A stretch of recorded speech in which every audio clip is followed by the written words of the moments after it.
गुमशुदा लड़का। एक गांव की कहानी। एक छोटे से गांव रामपुर में एक प्यारा सा लड़का रहता था। नाम था आदित्य। वह 8वीं कक्षा में पढ़ता था।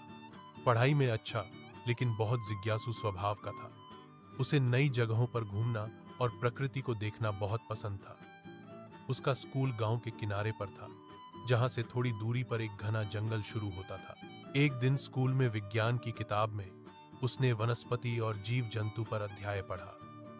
उसी शाम जब वह घर लौट रहा था तो उसकी नजर उस जंगल की ओर पड़ी।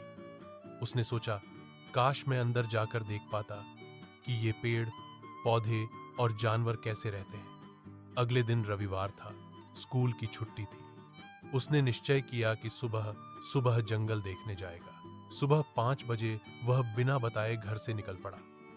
बैग में पानी की बोतल, बिस्किट और अपनी पसंदीदा नोटबुक लेकर वह जंगल की ओर चल पड़ा।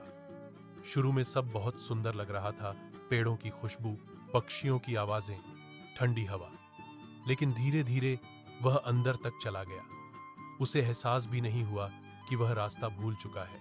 अब सूरज ऊपर चढ़ आया था और गर्मी बढ़ने लगी थी। आदित्य को प्यास लगी।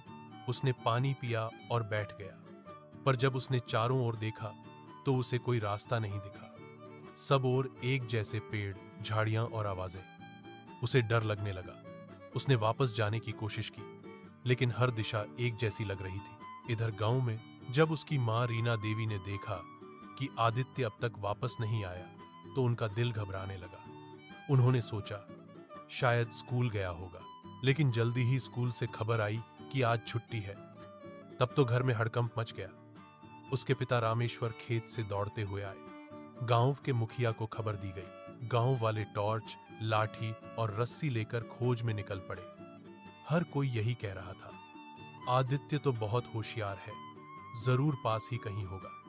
मगर शाम होने लगी थी और जंगल के अंदर से कुत्तों के भौंकने और झिंगुरों की आवाजें आने लगी। उधर आदित्य का डर बढ़ता गया। उसने पेड़ों के बीच एक छोटी गुफा जैसी जगह देखी और वहीं बैठ गया।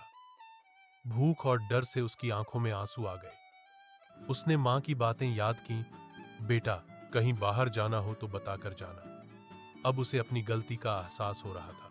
अचानक उसे दूर से किसी की आवाज सुनाई दी, आदित्य, आदित्य। वह कांपते हुए बोला, मैं यहां हूं। आवाज उसकी मां की थी। खोजी दल में एक व्यक्ति ने टॉर्च की रोशनी उस दिशा में डाली और सब उसकी ओर दौड़ पड़े। रीना देवी ने जैसे ही अपने बेटे को देखा, उनकी आंखों से आंसू बहने लगे। उन्होंने उसे कसकर गले लगाया। गांव वाले भी राहत की सांस लेने लगे।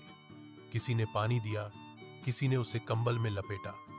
उसके पिता ने प्यार से कहा, बेटा, अगर कुछ नया देखना हो तो हमें साथ लेकर चलो, अकेले नहीं। घर लौटने के बाद आदित्य ने सबको धन्यवाद कहा। उसने अपनी नोटबुक खोली और लिखा, आज मैंने सीखा कि रोमांचक चीजें खूबसूरत होती हैं, लेकिन सावधानी सबसे जरूरी है।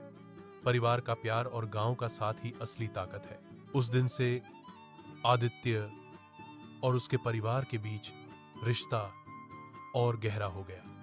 गांव में लोग उसे शेरदिल बच्चा कहने लगे, लेकिन वह हमेशा मुस्कुराकर कहता, शेरदिल नहीं, मां का बेटा हूं जो मां की बात मानता है। और इस तरह एक छोटे से लड़के की जिज्ञासा ने पूरे गांव को एकता और प्रेम की ताकत का एहसास करा दिया।